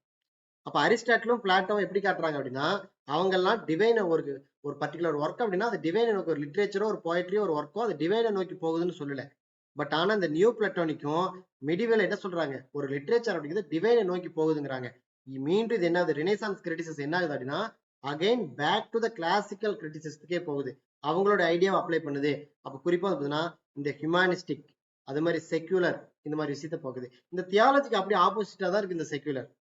இதுல வரக்கூடிய இட்டாலியன் ரைட்டர்ஸ், இதே ரெனேசான்ஸ் கிரிட்டிசிசத்துல இட்டாலியன் ரைட்டர்ஸ் கிர்ஹி, கேஸ்டர் வெல்ட்ரோ, இவங்க எல்லாம் என்ன பண்றாங்க அப்படின்னா, ரீஅசஸ்ட் த கிளாசிக்கல் ஹெரிட்டேஜ். இவங்களும் இவங்க இட்டாலியன் ரைட்டர்ஸும் கிளாசிக்கல் ஐடென்டிட்டியை கொண்டு வராங்க. அதே மாதிரி இந்த பிரெஞ்ச் ரைட்டர்ஸ் ஜூபெல்லி, ரோன்சார்ட், இவங்க எல்லாம் எதை டிஃபைன் பண்றாங்கன்னா, வெர்னாகுலரை டிஃபைன் பண்றாங்க. இந்த வெர்னாகுலர் அப்படி it is a medium of language as a poetic expression அப்படிங்கறத புரிஞ்சுக்கணும். அதாவது வெர்னாகுலர் அப்படிங்கிறது என்னன்னா, நமக்கு ஒரு பழக்கமான ஒரு மொழியில் இருக்கிறது, ஒரு நல்ல ஒரு ஹை ஜைஜாண்டிக்கான ஒரு மொழியினோட உச்சத்துல வச்சு பார்க்காம நமக்கு ஒரு வட்டார மொழி, அன்றாட வழக்காடு மொழியில் இருக்கும் இல்லையா, அந்த வெர்னாகுலர் மொழியில பயன்படுத்துறாங்க. இவங்க என்ன சொல்றாங்கன்னா, டிஃபைன்டு த வெர்னாகுலர், அந்த லாங்குவேஜை டிஃபைன் பண்றாங்க as a medium of poetic expression. அதாவது ஒரு போயட்டிக் எக்ஸ்பிரஷனை ஒரு மீடியமா அந்த லாங்குவேஜ் இருக்குது. அப்போ ஒரு போயட்டோட ஐடியா, ஒரு எக்ஸ்பிரஷன் இருக்கு இல்லையா, அதை நம்ம கிட்ட வந்து சேர்த்துறதுக்கு இந்த மொழி வந்து பயன்படுதுன்னு சொல்லி இந்த பிரெஞ்சு ரைட்டர்ஸ் வந்து சொல்றாங்க. அதே வகையில சிட்னி ஃபவுண்ட் இட் நெசசரி. சிட்னியும் இந்த விஷயத்தை, இந்த லாங்குவேஜ், இந்த வெர்னாகுலர் எடுத்து பாக்குறாரு. எப்படி சொல்றாரு அப்படின்னா, it necessary to defend poetry. போயட்ரியை டிஃபெண்ட் பண்றதுக்கு இந்த மொழி அப்படிங்கிறது வேணும், இந்த வெர்னாகுலர் அப்படிங்கிறது வேணும் அப்படிங்கிறத எடுத்து பார்க்கிறாரு இந்த சிட்னியும். அப்ப சிட்னியை பத்தி பார்க்கும்போது இந்த விஷயத்தை நம்ம மொழியை பத்தின விஷயத்தையும் அவரோட ஐடியாவை நம்ம கண்டிப்பா டீட்டெயிலா பார்க்கலாம். அதுக்கப்புறம் நெக்ஸ்ட் பொதுவா இந்த ரெனேசான்ஸ் கிரிட்டிசிசம்ல பொதுவான ஒரு விஷயம் என்ன அப்படின்னா, இந்த Renaissance writers reexamine the notions of imitation. அப்ப இந்த இமிடேஷன்ங்கிற வார்த்தை நீங்க எங்க பாக்குறீங்க? கிளாசிக்கல் லிட்ரேச்சர்ல பாக்குறீங்க. அது யாரு? பிளாட்டோ வந்து சொல்றாரு poetry is imitation of an imitation அப்படிங்கிறாரு. அப்ப இந்த இமிடேஷன் அப்படிங்கிற நோஷனை ரீஎக்ஸாமைன் பண்றதுதான் இந்த ரெனேசான்ஸ் ரைட்டர். இதுதான் நான் ஃபர்ஸ்ட் பாயிண்ட்லயே சொல்லிட்டேன். Renaissance criticism is reviving classical learning அப்படின்னாச்சு. அது மட்டும் இல்ல, த நோஷன்ஸ் ஆஃப் இமிடேஷனை மட்டும் ரீஎக்ஸாமைன் பண்ணல, didactic role of literature, classification of genres, இது எல்லாத்தையும் ரீஎக்ஸாமைன் பண்ணது இந்த ரெனேசான்ஸ் கிரிட்டிசிசம். அடுத்தது again neo classicist of the 18th century. நல்லா புரிஞ்சுக்கணும், neo classicist of 18th century. இப்போ 18th centuryல வந்து போப்பு, ட்ரைடன், ஜான்சன் இவங்க மாதிரி இருக்கக்கூடிய ரைட்டர்ஸ் கிரிட்டிக்ஸ் எல்லாம் வந்து பார்த்தீங்கன்னா இவங்க எப்படி அந்த கிரிட்டிசிசத்தை வடிவமைச்சாங்க அப்படிங்கிறதான் இந்த நியோ கிளாசிக்ஸ் ஆஃப் 18th centuryல பார்க்க போறோம். இந்த நியோ கிளாசிஸ்ட் ஆஃப் 18th centuryல வரக்கூடியவங்க முக்கியமான நபர்கள் Alexander Pope, John Triton, Samuel Johnson, இவங்க எல்லாத்தையும் முக்கியமான நபரை எடுத்துக்கலாம். இவங்க எல்லாமே எப்படி காட்டுறாங்க அப்படின்னா அப்சர்விங் கிளாசிக்கல் விர்ச்சுஸ். ரெனேசான்ஸ் கிரிட்டிசிசத்துக்கும் new classicals of 18th century கிரிட்டிசிசத்துக்கும் ஒரு ஒற்றுமை என்ன அப்படின்னா அப்சர்விங் கிளாசிக்கல் விர்ச்சுஸ் தான். இவங்க எப்படி பாக்குறாங்க அப்படின்னா such as rationality, moderation, balance and decorum. இந்த ரேஷனாலிட்டிங்கிற வார்த்தை நியூ கிளாசிக்ஸ் ரைட்டர்ஸ்க்கு உண்டான ஒரு பொதுவான வார்த்தை. இங்க நீங்க கிரிட்டிக்ஸ் மட்டும் பார்க்க வேணாம், ரேஷனல் ஐடியா அப்படிங்கிறது எப்பொழுதுமே நீங்க நியூ கிளாசிஸ்ட் பார்க்க முடியும். நீங்க அதுவே நீங்க ரொமான்டிக் ரைட்டர்ஸ் வந்தீங்கன்னா ரேஷனாலிட்டி பார்க்க முடியாது, இர்ரேஷனல் தான் இருப்பாங்க. ஏன்னா அவங்க நேச்சரை பத்தி புகழ்ந்துட்டு இருப்பாங்க, ஒரு விஷயத்த கற்பனையானால நிறைய விஷயத்த காட்டிட்டு இருப்பாங்க இந்த ரொமான்டிக் ரைட்டர்ஸ். அங்க அது அந்த விஷயத்தை நீங்க எப்படி பார்க்கணும், ரொமான்டிக் ரைட்டர்ஸ் கிட்ட ஒரு விஷயத்த காட்டும் போதே ஒரு கத்திக்கான ஒரு ஸ்டைல் எடுத்து காட்டுவாங்க. அதே மாதிரி ஒரு சூப்பர் நேச்சுரல் பவரை காட்டுவாங்க. இந்த சூப்பர் நேச்சுரல் பவர் எல்லாம் பார்த்தீங்கன்னா ஒரு இர்ரேஷனல் திங்கிங்ல தான் இருக்கும். ஒரு ரேஷனல்னா சயின்டிபிக்கா திங்க் பண்றவங்க கிட்ட அது இருக்காது. ஆனா இந்த ரேஷனல் ஐடியா அப்படிங்கிறது இந்த நியூ கிளாசிக்ஸ் பீப்புள் எல்லா ரைட்டர்ஸ்கிட்டையும் பார்க்க முடியும். அவங்க எதுவுமே கற்பனையினால ஒரு விஷயத்தை கொண்டு வர மாட்டாங்க, நடந்த ஒரு உண்மைபூர்வமா அறிவுபூர்வமா ஒரு சயின்டிபிக் ஈவெண்டோட எடுத்து காட்டுவாங்க. எரர் இஸ் காமன் அப்படிங்கிறான். அப்போ காமன் அப்படிங்கிற வார்த்தை நல்லா புரிஞ்சுக்காங்க. ஒரு தவறு செய்யறதுங்கிறது காமன் தான். அப்ப இது யாரு சொல்ற? இது பர்ஃபெக்டான ஒரு ஐடியாலஜி. இந்த இது எப்படி காட்டுறாங்க? இது நியூ கிளாசிக்ஸ் ரைட்டர்ஸ் தான் காட்டுறான். அப்ப இது எல்லாரும் ஏத்துக்குவாங்க, இங்க மறு பேச முடியாது. அதனாலதான் ரேஷனல் ஐடியாவில் இவங்களுடைய ரிட்டர்ன்ஸ் எல்லாமே இருக்கும். அப்ப இவங்க observing the classical virtues such as rationality, moderation, balance and decorum. இந்த டெக்காரம் அப்படிங்கிறது ஃபார்ம் அண்ட் கண்டென்ட், ஒரு ஹார்மோனியனுடைய ஃபார்ம் அண்ட் கண்டென்ட் காட்டுறது இந்த டெக்காரம். அது மட்டும் இல்லாம the dramatic unities of time, place and action, இது எல்லாத்தையும் என்ன பண்றாங்க? அப்சர்வ் பண்றாங்க. இந்த டைம், பிளேஸ், ஆக்ஷன் எல்லாமே கிளாசிக்கல் கிரிட்டிசிசத்துல இருக்கக்கூடிய ஒரு டேம். அதை மீண்டும் என்ன பண்றாங்க? ரீ எவாலுவேட் பண்ணி அதை எல்லாத்தையும் எடுத்து பார்த்தீங்கன்னா அப்சர்விங்ல கொண்டு வராங்க. அதே மாதிரி new classics of 18th century இன்னொரு வார்த்தை என்னன்னா இந்த விட். இந்த ரேஷனாலிட்டிங்கிறது என்ன? ஒரு விஷயத்த தத்துவபூர்வமா இல்லாம முழுமையா சயின்டிபிக் பூர்வமா ஒத்துக்கிறது, அறிவுபூர்வமா ஒத்துக்கிறது, அதேதான் அந்த விட்டுங்கிறது. விட் அப்படிங்கிறது என்ன? ஒரு அறிவுபூர்வ கற்பனையினால் இல்லாம ஒரு அறிவார்ந்த நபரமா ஒரு அறிவுபூர்வமா பாக்குறது தான். ஸோ த யூஸ் ஆஃப் விட் அப்படிங்கிறது இன்டலெக்சுவல். இந்த விட்டுங்கிறது ஈக்குவலான வேர்டு இன்டலெக்சுவல். ரேஷனாலிட்டியை நீங்க புரிஞ்சுக்கணும்னா அது எப்படி இருக்கணும்? இன்டலெக்சுவலா இருக்கும். அப்ப இந்த நியூ கிளாசிஸ்ட் எழுதக்கூடிய எல்லா ஒர்க்கும் எப்படி இருக்கும்? ரேஷனாலிட்டியா இருக்கும், இன்டலெக்சுவலா இருக்கும். So the use of wit is them referring to the intellectual அப்படிங்கிறத புரிஞ்சுக்கணும். அடுத்ததான் பார்த்தீங்கன்னா என்லைட்மெண்ட் திங்கர்ஸ். இதுல நியூ கிளாசிஸ்ட் அடுத்ததா இருக்கு ஜான் லாக். இந்த ஜான் லாக் இவர் எப்படி பார்க்க வர்றாரு அப்படின்னா ஒரு விஷயத்த பார்க்கும்போது இவரு லிபரலிஸ்டுக்குள்ள வந்து பாக்குறாரு. இந்த லிபரலிஸ்ட பார்க்கணும் அப்படின்னா இந்த அது குறிப்பா மாடர்ன் பூர்ஜுவா லிபரலிஸ்ட் தான் எடுத்து பார்க்கிறாரு. இவருடைய பிலாசபி எதை காட்டுது? Again I'm telling about the John லாக்கினுடைய பிலாசபி ஐடியா சொல்றேன். ஜான் லாக்கினுடைய பிலாசபி எப்படி இருக்குது அப்படின்னா the foundations of modern bourgeois liberalism. இந்த பூர்ஜுவா அப்படின்னா என்ன அப்படின்னா அதாவது ஏழையும் இல்லாம பணக்காரனும் இல்லாம அதுல மிடில் கிளாஸ் ஃபேமிலி இருப்பாங்க இல்லையா, அவங்க அந்த மிடில் கிளாஸ் ஃபேமிலிக்கான ஒரு பிலாசபியை வடிவமைச்சு அந்த ஒரு ஃபவுண்டேஷனை கொடுத்துதான் ஜான் லாக்கினுடைய பிலாசபி. அந்த மிடில் கிளாஸ்க்கான ஒரு விஷயத்தையும் எடுத்து காட்டுவாங்க. பட் ஆனா இங்க எதை காட்டுது? இந்த இவருடைய ideology opposite the use of wit. இந்த விட் அப்ளை பண்றது இந்த ஐடியாலஜியை மாத்துது. இங்க விட் அப்படிங்கிறது இது யதார்த்தமான வாழ்க்கை நடைமுறை எடுத்து காட்டுறதா ஜான் லாக்கினுடைய பிலாசபி. இந்த விட்டை பத்தி பேசணும்னா யதார்த்தத்தை பத்தி எப்பொழுதுமே பேச முடியாது. யதார்த்தத்தை பத்தி பேசணும் அப்படின்னா முட்டாள்ன்றுவான்.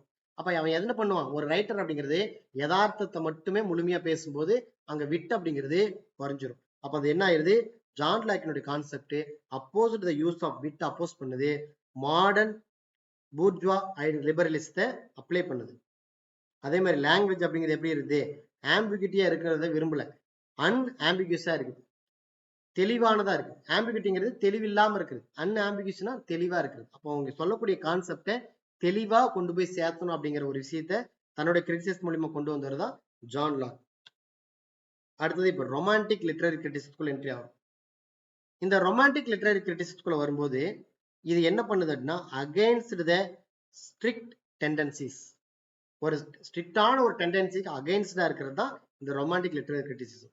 ஒரு நார்மலான ஒரு ரொம்ப ஸ்ட்ரிக்டால இல்லாம மேலோட்டமா அதை எடுத்து பார்க்குது. ஒரு கிரிட்டிசிசம்னா இப்படிதான் இருக்கணும், 3 யூனிட்டிஸ் இருக்கணும், 3 யூனிட்டிஸ்க்குள்ள ஒரு ஒர்க் இருக்கணும் அப்படின்னு எல்லாம் பார்க்காம மேலோட்டமா எடுத்து ஒரு பார்க்கறது இந்த ரொமான்டிக் லிட்டரரி கிரிட்டிசிசனுடைய ஒர்க்கர்ஸ். இதுல யாருக்கு இந்த ரொமான்டிக் லிட்டரரி கிரிட்டிசிசத்துக்கு முக்கியமான காரணம் யாரு அப்படின்னா, இமானுவேல் கண்ட்.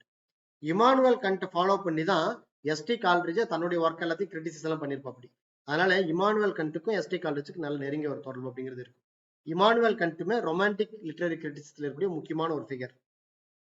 இவர் இந்த இமானுவேல் கண்ட் எப்படி பாக்குறாரு அப்படின்னா, இமேஜினேஷன் முக்கியமான ஒரு விஷயமா எடுத்து பாக்குறாரு. So the imagination as a higher and more comprehensive faculty. ஒரு விஷயத்த ரீசன் அப்படிங்கிறது எப்போனா விட்டு இருந்தா தான் ரீசன் இருக்கும். ஒரு விஷயத்துக்கு காரணத்தை தேடி போகாம வெறும் இமேஜினேஷன் மட்டும், காரணமே இல்லாம அந்த இமேஜினேஷன் மட்டும் எடுத்துக்கிறது. இந்த இமேஜின் பண்ணதுக்கு இதுதான்ப்பா காரணம் அப்படின்னு சொல்லி போனோம் அப்படின்னா அதுக்குள்ள ரிசர்ச் இருக்கும். அப்படி ரிசர்ச்சா பண்ணி எல்லாம் பார்க்காதீங்க, மேலோட்டமா பாருங்க அப்படிங்கிற ஒரு விஷயத்த ஐடியாலஜி அப்ளை பண்றவர் தான் இமானுவேல் கண்ட். அவர் இன்ஃபுளுன்ஸ் பண்ணி தான் எஸ்டி கால்ட்ரிட்ஜ் எல்லாம் வராங்க. இவருடைய work critique of judgement Kant. இந்த ஒர்க் வந்து பார்த்தீங்கன்னா இதுல எதை ஆர்டிகுலேட் பண்றதுன்னா, systematic formulation of the anatomy of art and literature. இந்த ஆர்ட் அண்ட் லிட்ரேச்சருடைய அட்டானமியா எப்படி ஃபார்முலேட் ஆகுது, சிஸ்டமேட்டிக்கா எப்படி ஃபார்முலேட் ஆகுதுன்னு சொல்லி இந்த critique of judgement of Kant அப்படிங்கிறதுல வெளிப்படுத்துறாரு.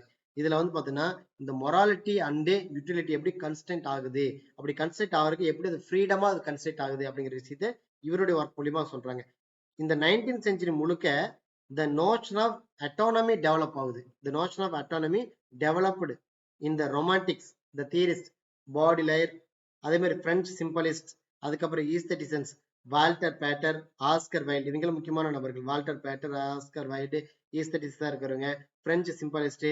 அதே மாதிரி இந்த ரொமான்டிக்ல வரக்கூடிய மற்றவங்க எல்லாருமே எதை காட்டுறாங்க அப்படின்னா, ஒரு அட்டானமியை காட்டுறது. ஸ்ட்ரிக்ட் டெண்டன்சி இல்லாம ஒரு அட்டானமி. லிட்டரரி கிரிட்டிசிசம் என்ன, அதுக்குன்னு ஒரு சுதந்திரமான மனப்பான்மை இருக்கு, அதை சுதந்திரமா செயல்பட விடுங்க அப்படின்னு காட்டுற விஷயத்தை தான் இவங்களும் பாக்குறாங்க. ஈவன் வில்லியம் வேர்ட்ஸ்வொர்த்தும் அப்படிங்கிற ஒரு போயட்ரி எப்படி காட்டுறாரு, அதுக்குன்னு ஒரு சுதந்திரம் இருக்கு, அதுக்குன்னு லாங்குவேஜ்ல சுதந்திரம் இருக்குன்னு சொல்ற மாதிரி தான் அந்த கிரிட்டிக்ஸும் அந்த கிரிட்டிசிசத்தும் ஒரு சுதந்திரம் இருக்குன்னு சொல்லி இந்த ரொமான்டிக் கிரிட்டிக்ஸ் எல்லாமே வெளியில காட்டுறாங்க. குறிப்பா இதுல ஹென்ரி லாம்ப்ஸோட ஒர்க் எல்லாமே கூட இதை வெளிப்படுத்திருக்கும். இதுல நம்ம ஆல்மோஸ்ட் எண்ட் ஆஃப் த ஸ்லைடுக்கு வந்துட்டோம். 19th செஞ்சுரி முழுக்க என்ன ஆகுது அப்படின்னா, அது இது வரைக்கும் ஒவ்வொரு பீரியட்ல ஒரு வகையான கிரிட்டிசிசம் நடந்துட்டு இருந்துச்சு. இந்த 19th செஞ்சுரி வரும்போது என்ன ஆகுது அப்படின்னா, இந்த மிட் 19th செஞ்சுரி ஆக ஆக நிறைய கிரிட்டிக்கல் கரண்ட்ஸ் அப்படிங்கிறது தொடங்க ஆரம்பிச்சிருச்சு. அதுல ரியாலிசம், நேச்சுரலிசம், மார்க்சிசம் அப்படின்னு சொல்லி அது அப்படியே ஒரு டெவலப் ஆகி ஒரு தியரிக்குள்ள என்ட்ரி ஆக ஆரம்பிச்சிருச்சு.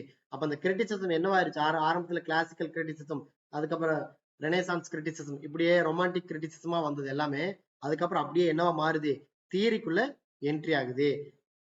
இப்ப இனிமேல் தான் நம்ம தியரியான கான்செப்ட்ஸ் எல்லாத்தையும் பார்க்க போறோம்.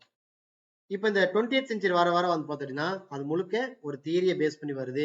அந்த தியரியை பேஸ் பண்ணி வர வர என்ன ஆயிடுச்சு, இதுக்கு முன்னால வெறும் லிட்ரேச்சர் மட்டுமே இருந்தது. இப்ப மாஸ் மீடியா, டெக்னாலஜி, குளோபலிசம், இந்த மாதிரியான ஒரு காமன் ஃபேக்டர்ஸ் எல்லாத்தையும் டீல் பண்ண ஆரம்பிச்சிருச்சு. இதுக்கு முன்னால ஒரு கிரிட்டிசிசம் அப்படிங்கிறது லிட்ரேச்சருடைய டெக்ஸ்டும் போயட்ரியை பத்தியும் பேசிக்கிட்டு இருந்துச்சு. இப்ப இந்த 20th செஞ்சுரி, இந்த 21st செஞ்சுரியில வர வர இது என்ன ஆயிடுது அப்படின்னா, வெறும் டெக்ஸ்ட் பத்தி உள்ள மட்டும் என்டர் ஆகாம அதுல வரக்கூடிய மீடியா, டெக்னாலஜி, குளோபலிசம், இந்த மாதிரி பல்வேறு வகையான ஐடென்டிட்டிக்குள்ள புகுந்துருச்சு. குறிப்பா அந்த ரேசிசம், ஜெண்டர், இந்த மாதிரி எல்லா வகையிலும் இது பூந்துருச்சு. அப்போ ஒரு கிரிட்டிசிசம் ஒரு தியரிக்குள்ள என்ட்ரி ஆயிருக்கு அப்படிங்கிற ஒரு கான்செப்ட் இந்த இடத்துல நீங்க புரிஞ்சுக்கிறீங்க. இனி நாளைய நெக்ஸ்ட் கிளாஸ்ல நம்ம பிளாட்டோனுடைய கிரிட்டிசிசத்துல இருந்து டிஎஸ்சி ரைட்டர் வரைக்கும் கிரிட்டிசிசம்ங்கிறது எப்படி வந்துச்சு அப்படிங்கறத நம்ம பார்க்க போறோம். அடுத்தடுத்த கிளாஸஸ் ஃபுல்லா நம்ம கிரிட்டிசிசத்தினுடைய லெவல்ல தான் இருக்கும். அதுக்கு அடுத்து தான் தியரிக்குள்ள என்ட்ரி ஆக போறோம்.